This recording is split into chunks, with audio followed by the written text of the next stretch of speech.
우리는 지난 시간에 1세기 당시에 갈라디아 교회에 들어온 다른 복음을 살폈습니다. 유대 그리스도인들의 할례를 받아야 한다. 하나님의 율법을 지켜야 한다. 예수 그리스도 그분의 사역으로는 불충분하고 완전치 않기에 이런 내용들을 지켜야만 구원이 있다고 가르친 다른 복음을 살폈습니다. 그러면서 더불어 오늘 교회 안에 들어온 세상 정신이 어떤 것이고 그것이 어떻게 교회 안에 들어와서 진리를 왜곡시키는 다른 복음으로 둔갑하고 있는지 살폈지요. 지난 시간에는 심리학을 살폈습니다. 우리가 심리학을 이야기할 때 절대로 그 심리학의 유용성은 부인할 수가 없습니다. 세상 밖에서 세상 학문으로서의 심리학은 우리에게 일정 부분 귀한 학문이고 우리의 정신과 심리에 상당 부분 도움을 주는 것은 틀림없지요. 그러나 이것이 교회 안에 들어와서 기독교의 옷을 입고 적용될 때는 상황이 전혀 달라진다는 것입니다. 바로 심리학은 우리 자아에 집중하지요. 그러므로 기독교 안에 들어와서 기독교의 옷을 입고 적용될 때는 이 우리의 시선을 하나님에게서부터 자꾸 자아에게로 돌립니다. 그러므로 심리학이 바로 교회 안에 들어온 이 세상 정신이 진리를 왜곡하고 우리로 하여금 배도의 분위기, 정말 마태복음 7장에서 말하는 주여 주여 하는 자마다 다 천국에 못 들어간다는 그 배도의 상황까지 우리를 몰고 간다는 것입니다.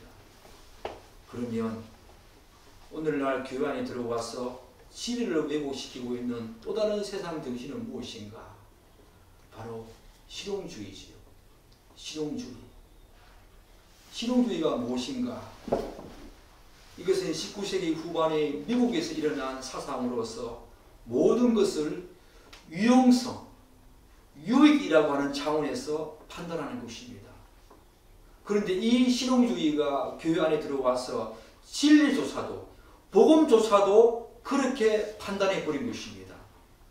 따라서 실용주의에 물든 사람들은 예수를 믿고 교회를 다니는 이유를 주로 효용성, 즉 나에게 이익이 있는가, 나에게 예수가 유익이 있는가, 유용성의 가치로 판단하면서 신앙생활을 한다는 것입니다. 그래서 예수 믿어 잘되고 복받고 성공하기를 바라며 이것이 하나님이 인정하시는 그런 신앙과 삶이며 궁극적으로 성공해야만 복받고 잘되어야만 그것이 하나님께 영광 올려드리는 삶이고 그것이 바로 참된 신자의 모습이다. 그렇게 생각하는 것이 바로 실용주의가 교회 안에 들어와서 진리를 왜곡하고 우리로 하여금 전혀 다른 복음으로 이끌어가는 모습이지요. 사랑하는 여러분, 인간은 말하지 않아도 자신에게 집중하는 존재 아닙니까? 인간은 말하지 않아도 인간의 본성은 누군가를 믿어서 잘되기를 바랍니다. 복받기를 바라지요. 건강하기를 바랍니다. 성공하기를 바랍니다. 우리 인간 본성은 그렇게 부추기지 않아도 그런 본성을 가지고 이 땅을 살아가는 존재입니다. 그런데 이 실용주의가 그것을 더 부추기고 심지어 복음마저 왜곡시키는 그런 엉뚱한 방향으로 우리를 몰아간다는 것입니다. 사랑하는 여러분, 여러분들에게 몇 가지 질문을 던지겠습니다. 여러분은 왜 예수를 믿습니까? 왜 교회에 다니십니까? 왜 오늘 이 예배에 참석했습니까? 왜 교회와 이웃을 위해서 헌신하고 봉사하고 섬기고 희생하십니까? 왜 여러분이 때때로 복음을 전하고 전도하십니까? 왜 기도하고 이런저런 신앙행위를 하십니까? 한번 생각해 보십시오. 또 다른 질문을 던지겠습니다. 여러분은 예수를 믿어 이 땅에서 잘 살고 복받고 부유해지고 성공하기를 더 바라십니까? 즉 다른 것도 중요하지만 지금 내 현실적인 문제가 빨리 해결되어서 편하게 살았으면, 괜찮게 살았으면 좋겠다는 그런 생각을 가지고 이 땅을 사십니까? 이러한 저의 질문에 그런 것 같습니다, 맞습니다 라는 쪽으로 기울어진다면 여러분은 이미 교회 안에 들어와 있는 실용주의에 따라서 신앙생활을 하고 있고 어쩌면 그것에 깊이 물들어 있는 그런 신자인지 모르겠습니다. 생각해 보십시오. 또 다른 질문 던지겠습니다.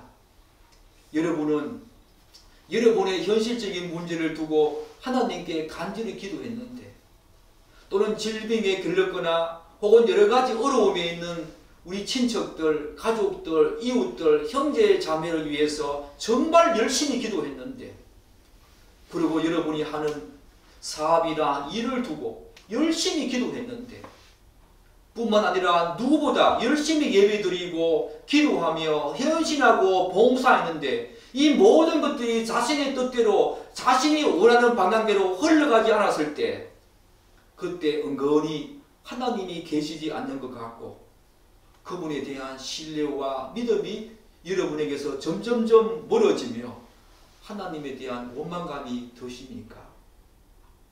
여러분은 실용주의 정신의 신앙생활을 했을 가능성이 높습니다.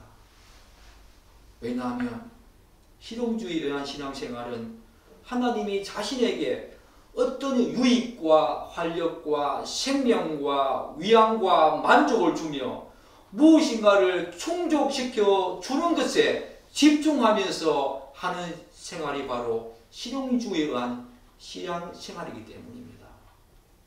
이것에서 여러분들 자유로운 사람이 있겠습니까? 이것에서 정말 나는 그렇지 않다고 긍정적인 답을 우리에게 할 사람이 과연 몇 명 있겠습니까?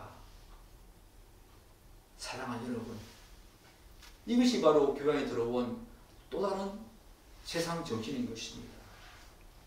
다른 복음으로 여러분을 속이고 있고 미혹하고 있으며 정말로 하나님을 끝까지 간다면, 이런 신앙으로 끝까지 간다면 그 궁극적인 그 결론은 하나님을 배도하는 데까지 나아간다는 것입니다.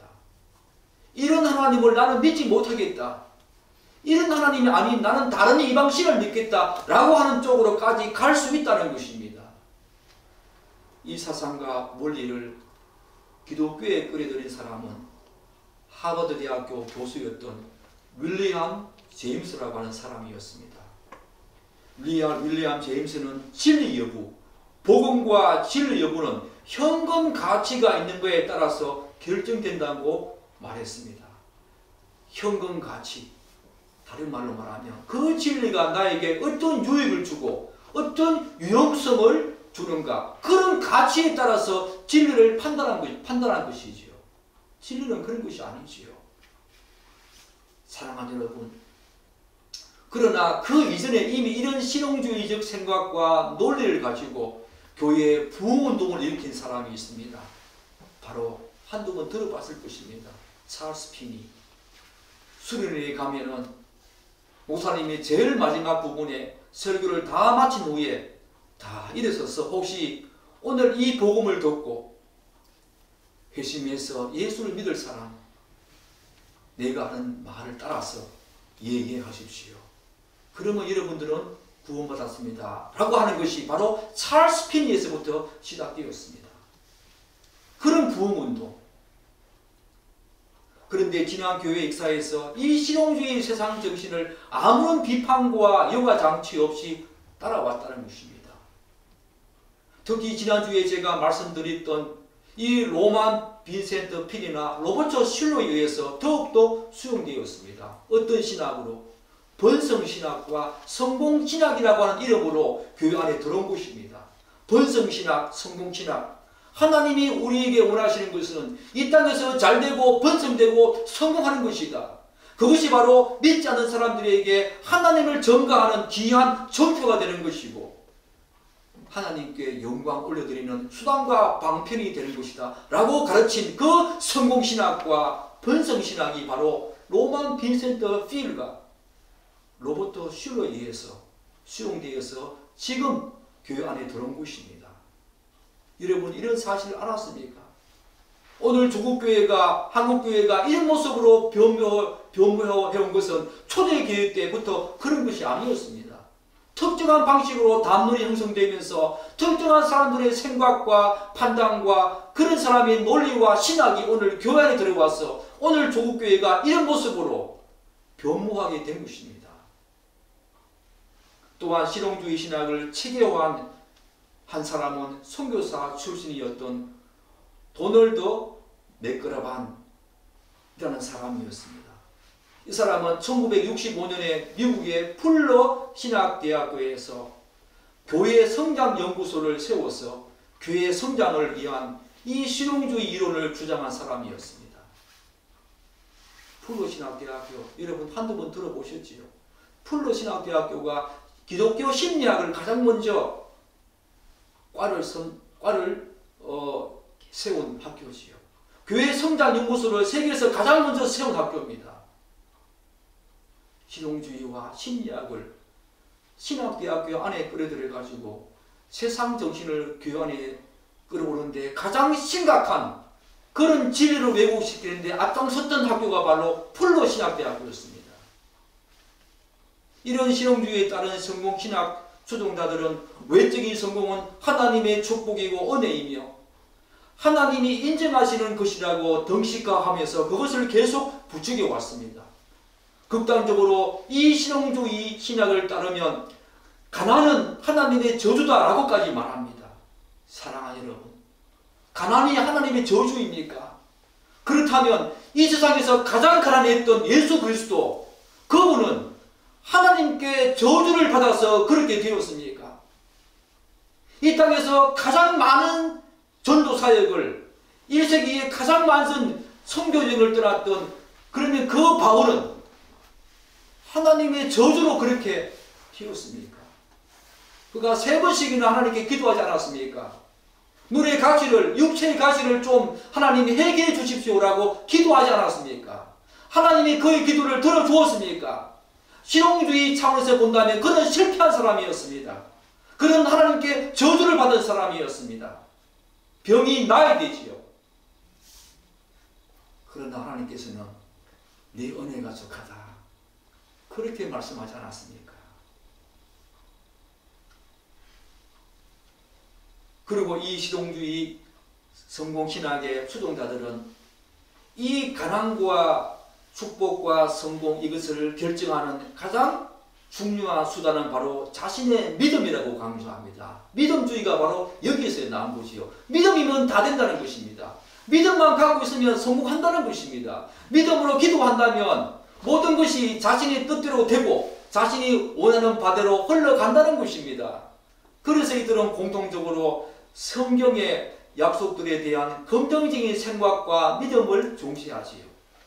그리고 이들이 가장 붙들고 있는 구절이 뭔지 아십니까? 요한 3서 1장 2절입니다. 사랑하는 자여, 내 영혼이 잘된 같이 내가 범사에 잘되고 강건하기를 내가 간구하노라. 이 구절을 붙들고 이 세상에서 잘되고 복받기를 바란다는 것입니다. 순복음교회에 지금 돌아가셨지만 조윤기 목사님이 이 구절을 가지고 평생 살지 않았습니까? 뿐만 아니라 이들은 그러한 약속들을 입으로 고백하는 것을 크게 강조합니다. 왜냐하면 이들은 말 자체에 능력이 있다고 하는 그런 믿음을 갖고 있습니다. 그런데 성경은 말 자체에 능력이 있다고 강조하지 않지요. 성경에서 말을 강조하는 이유는 말은 우리와 하나님 사이의 인격적인 관계 속에서 신뢰의 차원에서 나오는 고백이기 때문에 말을 강조합니다. 말 자체의 능력이 있기 때문에, 그래서 긍정적인 말, 긍정적인 생각과 마인드를 가지고 그런 말을 하면은 그대로 이루어진다 라고 하는 것이 바로 실용주의인데, 말 자체의 능력이 있는 것이 아니지요. 여러분, 어떤 교회에서 목사님이나 사모님이 이런 긍정적인 말을 하십시오. 매일 거울 앞에서 이런 말을 하십시오라고 하는 거 여러분 한두 번 들어보셨지요? 그게 바로 이 실용주의에서 나온 겁니다. 말 자체에 능력이 있다고 성경은 말을 강조합니다. 긍정적인 말을 하라고 우리에게 수없이 권면합니다. 그럼에도 불구하고 말 자체에 능력이 있는 것이 아니지요. 말은 하나님과 우리 사이의 인격적인 관계 속에서 나오는 그런 고백이기 때문에 말이 중요한 것이 말 자체에 능력이 있는 것이 아니라는 것입니다. 그런데 이들은 말을 강조합니다. 긍정적인 말을 계속하라고 합니다. 그러면 그것이 자기에게 계속 전환되어서 긍정적인 생각을 불러일으키고 모든 것이 잘 된다는 것입니다. 때로는 여러분 미신적이지 않습니까? 뭔가 좀 우상적인, 말을 우상하는 듯한 그런 생각이 들지 않습니까? 이것이 바로 실용주의에서 나온 것입니다, 여러분. 그리고 이들이 성경에서 주로 집중하는 인물이 누굽니까? 요셉입니다. 다니엘입니다. 다니엘의 세 친구입니다. 왜요? 요셉이 총리까지 되었잖아요. 다니엘도 총리까지 되었잖아요. 그러면서 봐라, 꿈을 꾸어라, 비전을 가져라. 그러면 총리까지 올라간다, 총리가 된다, 이 세상에서 우리는 잘 돼야 된다 라고 가르치는 것이 바로 실용주의지요.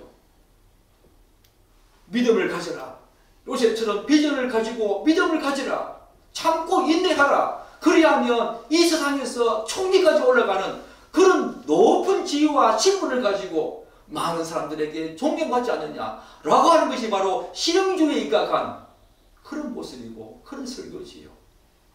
사랑하는 여러분, 요셉과 다니엘과 다니엘의 세 친구가 우리에게 들려주는 그런 교훈이 바로 그것입니까? 아니지요. 다니엘과 요셉과 다니엘의 세 친구가 우리에게 들려주는 귀한 교훈은 하나님의 주권과 섭리입니다. 자신들이 처한 그 환경과 상황 속에서도 어떻게 하나님의 주권과 섭리를 끝까지 믿고 따라갔는가, 끝까지 인내하며 살았는가, 그 이후에 하나님 그분의 주권과 섭리하에서 그들에게 허락하신 결론이 총리였지, 그들은 총리를 바라보면서 믿음을 가진 것이 아니었습니다. 인내한 것이 아니었습니다. 세상에서 잘되기 위해서 그렇게 한 것이 아니었던 것입니다. 모든 것이 하나님의 주권과 섭리 안에서 흘러가는 것임을 그들은 알았던 것입니다. 그래서 요셉이 창세기 45장에서 뭐라 합니까? 형들이여, 나를 이 땅에 보낸 것은 하나님이 애국 땅에서 내가 총리가 되기 위해서 총리를 되게 하려고 보낸 것이 아니라, 그 말은 하지 않았습니다. 하나님께서 먼저 보내셨다. 그분의 주권과 섭리를 인정하지요. 다니엘의 세 친구 풀무불에 들어가면서 어떤 고백합니까? 하나님 살려주시면 고맙겠습니다. 그렇게 하지 않더라도 나는 끝까지 하나님을 신뢰합니다 라고 하지 않았습니까? 그분의 주권과 섭리를 믿는 것이, 그들이 비전을 가지고 꿈을 가지고 그런 믿음을 계속 인내하면서 뭔가 되었다. 그런 것이 바로 다니엘과 요셉에서 말하는 참된 주제가 아니지요.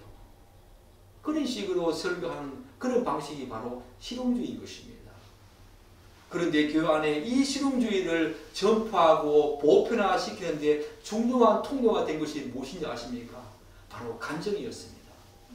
예컨대 자신의 삶에 찾아온 수많은 어려움과 환난과 공경과, 그것도 주로 경제적인 문제와 건강상의 문제 앞에서 하나님의 약속을 믿고 굳게 믿고 붙들었더니 모든 상황을 해결해 주시고 병도 낫고 복을 받았다는 천편일률적인 그런 간증이 난무하지 않았습니까? 왜 이건 지금 이 시대에 그런 간증이 난무합니까? 사랑하는 여러분, 이런 간증은 모든 이방 종교에 다 있습니다. 모든 이방 종교에도 이런 간증은 천편일률적으로 다 있습니다. 왜 어떤 사람이 불교에 심취합니까? 그도 부처님을 믿으니 병이 나았다는 것입니다. 잘 되었다는 것입니다. 복을 받았다는 것입니다. 건강을 유지하고 자녀들이 좋은 대학에 갔다는 것입니다. 다 물어보십시오. 이방 종교에도 다 있는 것입니다. 이런 것들은. 따라서 우리는 그것 때문에 예수님을 믿고 신앙생활을 하는 것이 아니지요. 기독교는 다른 거지요. 우리에게는 이 세상에서 몇 년짜리 성공과 번성과 부와 건강보다는 예수 그리스도 안에 있는 참된 생명과 자유, 그것 때문에 나를 구원하신 예수 그리스도 그분 때문에 내가 지금도 계속 인내하면서 그분의 주권과 선지를 믿으면서 나아가는 거지요.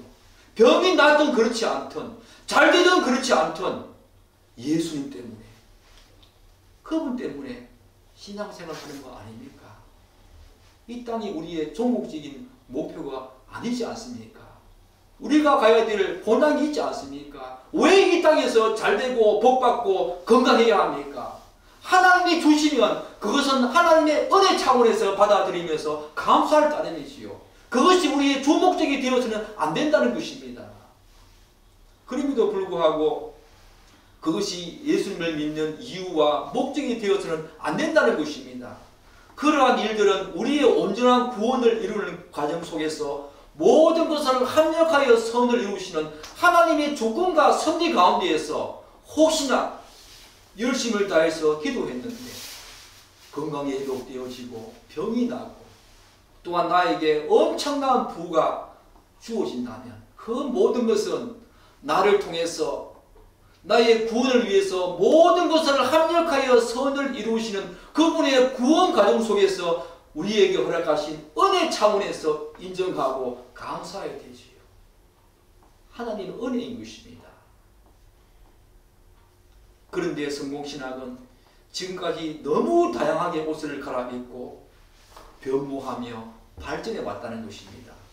예컨대 긍정적인 사고방식, 심리학, 실용주의, 은사주의, 치유, 예언운동으로 옷을 갈아입고 변모하면서 교회 안에서 발전해 왔기 때문에 기독교 안에서도 이제 거의 대세가 되어버렸습니다.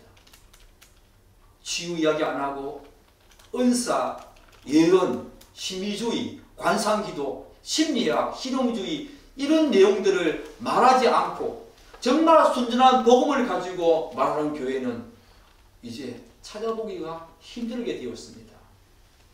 이러한 사상은 또한 이러한 사실은 실용주의가 교회 안으로 어떻게 들어왔으며 어떻게 작동하고 있는지를 잘 보면 알 수 있지요.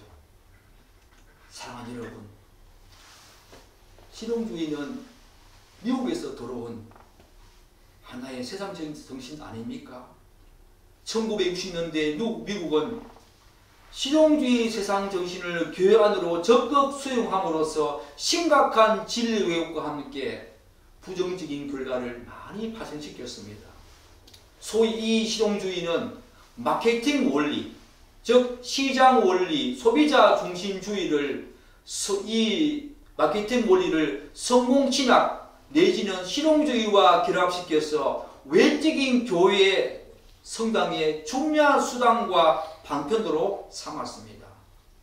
이 실용주의는 성공신학과 번성신학 그리고 시장 원리, 마케팅 원리를 주 타겟으로 삼고 교회의 외적인 성장을 추구하면서 그렇게 도구로 삼고 수단으로 삼았던 것입니다. 대표적인 미국의 교회가 어떤 교회입니까? 세들백 교회, 윌로우 크릭 처치 아닙니까? 이런 교회들은 실용주의에 입각한 이런 교회들은 사람들이 많이 모이는 외적인 성장을 하나님의 인정과 축복을 받는 증거이자 하나님께 영광 올려드리는 그런 가시적인 방편으로 여기면서 외적인 성장을 하기 위해서 계속 성공을 구가하며 나아갔던 교회들입니다. 그래서 교회에 찾아오는 사람들을 소위 소비자로 여기면서 어떻게 하면 그들의 만족과 필요와 욕구를 최대한 충족시켜 줄 것인가에 온갖 희란을 다 내었지요. 그렇게 해서 현대적인 감각을 살려서 화려하고 웅장한 교회 건물을 짓고 넓은 주차장과 공연장 같은 안락한 의자를 완비했습니다. 뿐만 아니라 교회를 아예 문화센터로 여기면서 그렇게 지어서 가능하면 예수 구매자, 소비자들을 편안하고 기쁘게 하기 위해서 온갖 힘, 안간 힘을 다 썼지요. 한 걸음 더 나아가서 누가 들어도 편안하고 부담 없는 목사님의 대중적인 설교, 사람들의 이목을 이끌기에 충분한 온갖 프로그램과 내용을 교회 안에 들어가서 세팅해서 복음 소비자들에게 제공했습니다. 그야말로 효율성을 극대화해서 소비자들을 즐겁고 기쁘게 하기 위해서 다양한 엔터테인먼트, 오락과 즐거움을 주는 순서와 공연, 간정, 특히 연예인들의 간정 등 다양한 이벤트를 예수 구매자, 소비자들에게 제공했습니다. 여기에 복음 판매자인 설교자는 사람들의 마음을 상하거나 불쾌하지 않도록 하기 위해서 복음을 잘 포장해서 그것을 세일즈하는 그런 세일즈맨으로 등장하게 되지요. 미국의 어떤 교회는 크리스마스가 되어지면, 성탄절이 되어지면 목사님이 산타복을 입고 온다고 합니다. 피에로복을 입고 온다고 합니다. 미국의 어떤 교회는 목사님의 설교가 빠지고 이제 영역식으로, 공룡식으로 말씀이 선포되어진다고 합니다. 드라마식으로. 아직까지 조국 교회는 그런 것들이 본격적으로 대두되지는 않았지만 저는 어떤 교회에, 대전의 어떤 교회에 그런 교회를 봤습니다. 말씀이 아니라 연극식으로 말씀이 선포되어지더라고요. 여러분, 그게 옳은 것입니까? 초대교회 때부터 하나님의 귀한 말씀은 설교자에 의해서 선포되어져 왔습니다. 왜 조국교회에 그런 식의 예배 문화와 그런 식의 설교 문화가 등장하게 되었는가? 사람 중심이지요. 예배에 사람의 이목을 끌고 사람에게 즐거움을 주고 사람에게 편안하게 주고, 하나님은 언내간데 없습니다. 오로지 하나님 중심이 아니라 사람 중심이지요. 이때 설교자에게 중요한 것은 예수님과 사도들이 전한 복음 그 자체가 아닙니다. 목사님이 어느 정도의 재미있는 예화나 사람들의 관심을 끌만한 그런 이야기를 갖고 와서 얼마나 유머스러하게 그 복음을 세일즈하는가에 달려있지요. 거기에 바로 성공과 실패의 관건이 달려있다는 것입니다. 즉 복음을 전가하는 과정에서 중요한 것은 하나님의 반응과 하나님의 역사가 아니라 사람들의 반응과 호응인 것입니다. 최대한 부담스럽지 않게 예배를 드리고 최대한 그들의 마음과 감정을 상하지 않는 그런 설교 내용으로 목사님이 선포해서 복음을 잘 포장해서 어떻게 하면 많은 복음 소비자들, 예수 구매자들에게 구미가 당길 정도의 복음을 그렇게 포장해서 전달하는가, 그것이 바로 오늘날 대세가 되었습니다. 이에 따라서 복음 소비자들의 다양한 필요와 욕구를 만족시키기 위해서 설교 메시지 또한 많은 변화가 주어졌지요. 예컨대 지극히 현실적인 문제, 곧 직장에서 동료들과의 대인관계 방법, 스트레스 해소 방법, 정신적이고 심리적인 문제 해결 방법, 자녀 양육 방법, 건강 문제, 인생의 성공을 위한 길들을 제공하는 그런 설교 내용으로 설교 내용이 변모되지 않았습니까? 사랑하는 여러분, 기독교 방송을 한번 틀어보십시오. 복음다운 복음을 여러분 들을 수 있습니까? 사도들과 예수님이 전한 순전한 복음을 여러분 들을 수 있습니까? 이런 세상적인 관계 속에서 벌어지는 수많은 문제들을 가지고 설교하는 대중적인 설교가 다 되어버렸습니다. 그렇다면 이렇게 1960년대 이후에 미국 교회를 휩쓴 실용주의적 교회 상황이 어떻게 한국 교회로 들어오게 되었을까? 한국 교회는 미국으로 유학 갔던, 특별히 풀로신학대학교 같은 그런 특정한 대학교로 유학 갔던 목사님들과 교회 성장에 목말라 있던 국내 목사들이 이 릭 우렌의 세대별 교회, 그리고 윌로워 처치, 이런 어떤 교회를 마치 성지순례하듯이 방문하게 되었습니다. 그래서 그들에게 마케팅 원리를 적극 학습하고 수용함으로써 1970년대 이후로부터 그 영향을 조금씩 받기 시작했습니다. 그러다가 한국교회가 가장 번성했던 1980년대, 90년대에 이르러서는 대부분의 대형교회들이 이 마케팅 원리를 적극 수용하면서 지금에 이르게 되었습니다. 그래서 이런 분위기 속에서 오늘날에는 진지하고 엄숙하고 정말 진중한 교회 분위기, 그런 예배는 교회의 성장을 가로막는 그런 걸림돌이라고 하는 생각이 팽배하게 되었습니다. 결과적으로 거룩하고 진중한 예배는 찾아보기 힘들고 너무 가볍고 북적거리며 축제와 같은 그런 보유적이식 예배가 대세가 되어버렸습니다. 그래야 사람들이 많이 오고 교회가 성장한다는 생각이 만연해 있기 때문입니다. 이런 교회 분위기는 사랑하는 여러분, 불과 몇십 년 전 이야기입니다. 그전에는 그렇지 않았다는 것입니다. 이 실용주의가 교회 안에 들어오면서 이렇게 교회가, 예배의 분위기가 변모가 되었다는 것입니다. 여러분들은 이 사실을 반드시 알아야 합니다. 왜 오늘날 조국교회가 이렇게 되었는가 알아야 한다는 것입니다. 알아야 분별을 하지요. 분별을 해야 진리가 무엇인지를 우리가 바르게 알고 신앙생활을 할 수 있게 되어 있지 않습니까?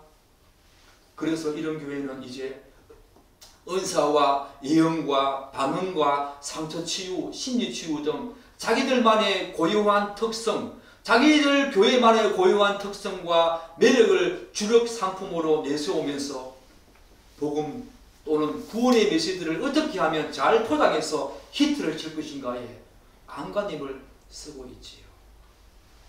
사랑하는 여러분, 그런데 여러분, 이러한 측면에서 오늘날 조국교회와 저를 포함한 목사님들이 이러한 번성신학과 실용주의에 물들지 않았다라고 할 수 있겠습니까? 대형교회는 더하면 더했지 덜하지 않을 것입니다. 지금 작은 교회도 그런 식의 내용들을 가지고 프로그램을 가지고 그런 식의 세상 정신을 가지고 하고 싶지만 여러 가지 이런저런 여건과 재정 문제 때문에 그렇게 못하는 것이 오늘날 현실 아닙니까? 다 실용주의에 지금 목매고 있다는 것입니다. 다 이런 식으로 교회를 하고 싶다는 것입니다. 외적으로 성공하고 싶어 한다는 것입니다. 그야말로 실용주의라고 하는 고약한 세상 정신이 교회 안에 들어와서 교회를 쑥대밭으로 만들어 놓았습니다. 이를테면 교회 분위기, 신앙의 분위기, 예배 분위기, 우리들의 의식, 삶의 목표와 교회의 목표를 모두 바꾸어 버렸습니다. 어떤 교회는 원래 우리가 전도 100명 이상, 1000명이 성도 확보, 그건 다 실용주의만 교회 성장 아닙니까? 사랑하는 여러분, 저는 이런 간략한 내용들을 마치면서 이 실용주의가 교회 안에 들어와서 어떤 파생적인 결과를 낳았는가 몇 가지 여러분에게 말씀드리고 이 설교를 마치고자 합니다. 먼저 이 실용주의는 성경이 말하는 수많은 진리를 왜곡했습니다. 삼위 하나님에 대한 내용, 구원론, 교회론, 믿음에 대한 내용들을 다 왜곡시켰습니다.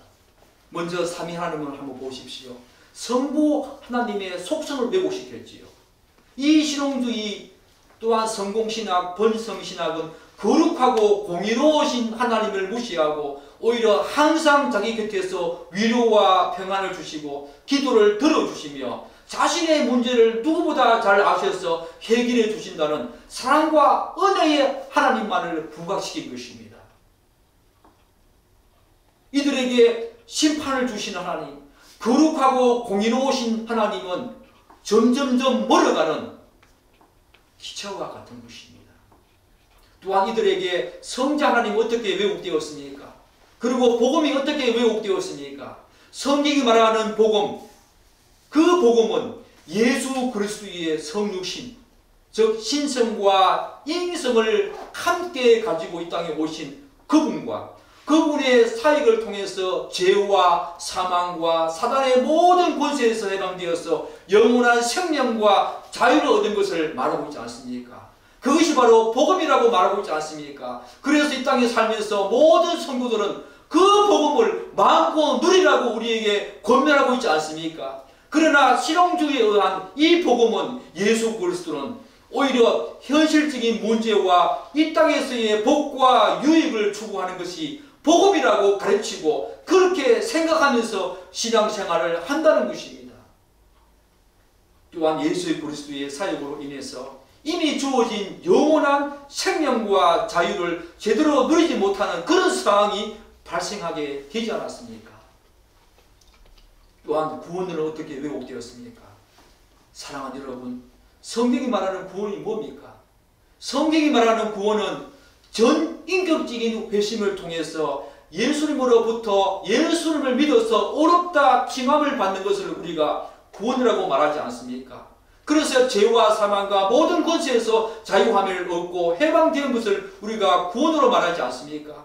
그러나 신앙주의에서는 그저 입술로만 전 인격적인 회심이 아니라 그저 입술로만 그리스도를 고백해도 구원받은 그리스도인이 되었다고 생각하는 거짓 구원론이 난무하게 되었습니다. 주로 선교단체들이 바로 그러한 내용들을 많이 가지고 구원론을 왜곡시켰지요. 사형이라고 하는 것들이 바로 여기에 포함되는 것입니다. 실용주의인 것입니다. 사랑하는 여러분, 이렇게 구원론을 왜곡시켰고 또한 거짓 구원론이 난무했지만 이상한 거 하나 있지 않습니까? 그건 뭐냐면 이렇게 거짓 구원론으로 많은 사람들이 입술로만 신앙 고백해도 구원받았다고 하는 그런 내용들이 오늘 한국교회에 난무하지만 전체 신자 수는 점점점 줄어들고 있다는 것입니다. 그리고 80년대, 90년대 최정점에 이르르고 그 이후에 쭉 그 동태를 생각해 보면 대형교회가 점점점 소대형교회로 성장하게 되었지요. 그러면 그 사람들이 누구겠습니까? 수평 이동했다는 것입니다. 새로운 신자가 아니라 참된 구원을 얻은 새로운 신자가 아니라 다 중소교회의 신자들이 대형교회의 그 실용주의 마케팅 원리에 의해서 편안한 의자, 넓은 주차장 완비, 공연과 엔터테인먼트가 난무하는 그런 또한 대중적인 설교, 그것의 매력을 느껴서 그쪽으로 다 옮겼다는 것입니다. 이것이 하나님이 기뻐하시는 외적인 성장, 이것이 하나님이 기뻐하시는 교회 그런 성장이 맞습니까, 여러분? 그렇지 않지요. 그렇지 않습니다. 다 이런 상황이 되었다는 것입니다. 또한 교회론이 심각하게 왜곡되었습니다. 성경이 말하는 교회는 교회의 머리 대신 예수 그리스도 안에서 지체들 간에 서로 사랑과 온유함과 겸손함과 오래 참음으로 서로 교제함으로써 온전한 성장과 성숙을 이루는 그런 것들을 교회에서 우리가 배운 교회는 아닙니까? 그런데 실용주의에서는 지체들 간의 그 성품과 연합보다는 오히려 가시적이고 외적인 성장을 중요시하면서 이것이 성공한 교회이고 하나님께서 인정하시고 축복하는 그런 교회라고 인정한다는 것입니다. 외적인 성장만을 교회의 성품과 연합함으로 말미암아 성도들 간에 서로 사랑과 온유함과 인내와 오래 참음으로 서로 지체들 간에 교회의 성장과 성숙을 이루는 것이 아니라 그런 성품과 연합은 온데간데 없이 모두가 다 외적인 성장만을 가지고 하나님이 인정하시는 교회다, 하나님이 축복하시는 교회다라고 하는 잘못된 교회론이 등장하게 되었다는 것입니다. 또한 뭐가 또 왜곡되었습니까? 성령 하나님의 역사가 너무너무 크게 왜곡되었지요. 성경은 한 인간이 복음을 듣고 회심하여서 예수를 믿고 구원 얻는 것을 전적으로 성령 하나님의 역사라고 말하고 있지 않습니까? 그런데 신앙주의에서는 그 모든 구원의 역사를 인간이 고안해낸 그런 다양한 프로그램과 수단과 방법과 곧 복음을 얼마나 잘 포장해서 세일즈하는가에 의존함으로써 성령 하나님의 역사를 무시한 것입니다. 오히려 인간이 그렇게 한 인간을 구원할 수 있다는 그런 인간주의 중심으로 성령 하나님의 역사를 왜곡한 것 아닙니까? 사랑하는 여러분, 이러한 수많은 진리가 왜곡되어지고 또 뭐가 왜곡되었습니까? 믿음이 왜곡되어졌습니다. 성경에서 말하는 믿음은 하나님의 그 인격과 진리, 곧 말씀에 대한 참된 암과 동의에서 비롯된 그 기쁨과 즐거움, 그리고 하나님의 그 주권과 섭리에 대한 전적인 신뢰를 바탕으로 자기 자신을 하나님께 온전히 의탁하고 헌신하는 것을, 좀 이런 모든 전 인격적인 것들을 믿음이라고 말하고 있지 않습니까? 그런데 실용주의에서는 이런 인격적인 믿음보다는 오히려 자신이 바라고 원하는 것, 그리고 수많은 현실적인 문제를 해결받고 무엇인가 얻기 위한 목적으로 발동시키는 것이 바로 믿음이라고 강조하고 있지 않습니까? 이렇게 믿음이 왜곡되었습니다. 또한 뭐가 왜곡되었습니까? 예배가 왜곡되어졌습니다. 하나님 중심에서 지극히 인간 중심의 예배로 바뀌었습니다. 그래서 거룩하신 하나님께 초점을 맞추어서 하나님만을 기쁘시게 하고 온전히 영광 올려드리는 그런 예배가 아니라 오히려 사람의 기호와 취향과 사람의 감정에 초점을 맞추어서 사람들을 만족시키고 기쁘게 하며 즐겁게 하는 예배의 분위기로 바뀌었다는 것입니다.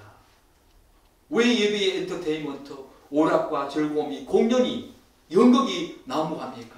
바로 다 이런 이유 때문 아닙니까? 그 가운데 하나님이 계시기도 하겠지요. 그 가운데 하나님께서 구원하실 자를 또한 구원하시기도 하시겠지요. 그러나 이런 전체적인 분위기는 우리에게 상당히 암울하고 불행한 그런 상황으로 일극을 가고 있다는 것, 여러분 유념하십시오. 마지막으로 한 가지만 더 말씀드리겠습니다. 바로 신앙과 삶이 왜곡되었습니다. 성경이 말하는 신앙과 삶은 자격도 없고 공로 하늘도 없는 자에게 값없이 베풀어 주신 하나님의 그 은혜와 사랑이 너무 감사해서 이제 그 감사함으로 말미암아 그 감사가 너무 넘치기에 사랑의 수고와 믿음의 역사와 소망 중에 인내함으로 하나님을 영화롭게 하고 영광 올려드리는 그 삶이 성경이 말하는 참된 신앙과 삶 아닙니까? 그러나 실용주의에서는 하나님을 영화롭게 하고 영광 올려드리는 것보다는 오히려 자신이 하나님으로부터 더 많은 유익과 이익을 얻으며 복과 은혜를 받기 위한 수단으로서 모든 신앙과 삶을 그렇게 살아간다는 것입니다. 복을 받기 위해서, 은혜를 누리기 위해서 하나님의 구원하심에 대한 감사와 기쁨이 아니라 지극히 유용성과 효율성 차원에서 그렇게 해야만 복을 받고 그렇게 해야만 하나님이 내 기도를 들어주신다는 그런 잘못된 신앙과 삶으로 우리를 이끌어 간다는 것입니다. 오늘 한국교회가 왜 이렇게 아픔이 많습니까? 세상으로부터 왜 질책과 비난이 있습니까? 저는 거기 그 중심에 이런 실용주의적인 번성신학과 성공신학이 이 세상 정신이 교회 안에 들어와서 우리로 하여금 이런 수많은 왜곡들을 낳기 때문에 오늘 한국교회가 이렇게 아픔이 있다. 그렇게 생각되어진다는 것입니다. 사랑하는 여러분, 이것이 다른 복음 아닙니까? 이것이 정말로 사도 바울이 유대 그리스도인들을 향해서 할례와 또한 하나님의 말씀을 지켜야만 구원을 받는다고 하는 그들을 향해서 그렇지 않다라고 이야기한 그 복음과 무엇이 다릅니까? 사랑하는 여러분, 계속 이런 식의 신앙생활을 하시겠습니까? 우리 교회가 계속 이런 식으로 나아가야 하겠습니까? 조국교회가 계속 이런 식의 실용주의, 성공신학과 번성신학으로 계속 물들어 가야 되겠습니까? 그렇지 않지요. 빨리 헤어나와야 됩니다. 빨리 이런 신앙생활에서 벗어나야 합니다. 왜곡된 것을 다시 바로잡아야 합니다. 진리가, 예배가, 신앙과 삶이 다시 회복되어지는 그런 조국교회, 우리 교회 되기를 간절히 축복합니다. 아멘. 기도하겠습니다.